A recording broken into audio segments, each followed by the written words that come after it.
முள்ளங்கி சாம்பார் செய்கிறதுக்கு 150 கிராம் துவரம் பருப்பை கழுவிட்டு ஒரு குக்கரில் சேர்த்து மஞ்சத்தூள் ஜீரகம் சேர்த்து 5 விசில் வச்சு எடுத்து வச்சிடலாம். ஒரு பெரிய வெங்காயம் 2 தக்காளி 1/4 கிலோ அளவு முள்ளங்கி எல்லாத்தையும் கட் பண்ணி எடுத்துடலாம்.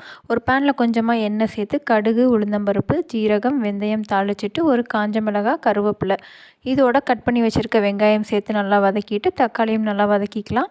முள்ளங்கி சேர்த்து உப்பு சேர்த்து 1 நிமிஷம் வதக்கி விட்டு சாம்பார் பொடி 2 ஸ்பூன் சேர்த்துட்டு தேவையான அளவு தண்ணி சேர்த்து முள்ளங்கி வேகிற வரைக்கும் மூடி போட்டு வேக வச்சு ஓப்பன் பண்ணிவிட்டு வேக வச்ச பருப்பை சேர்த்துடலாம். அதோட கொஞ்சமாக புளி தண்ணியும் சேர்த்து 1 நிமிஷம் கொதிக்க வச்சுட்டு இறக்கிடலாம். சுவையான முள்ளங்கி சாம்பார் தயார். இது போல் நீங்களும் ட்ரை பண்ணுங்கள். இந்த வீடியோ உங்களுக்கு பிடிச்சிருந்தா மறக்காமல் சேனலை சப்ஸ்கிரைப் பண்ணுங்கள். பாய்.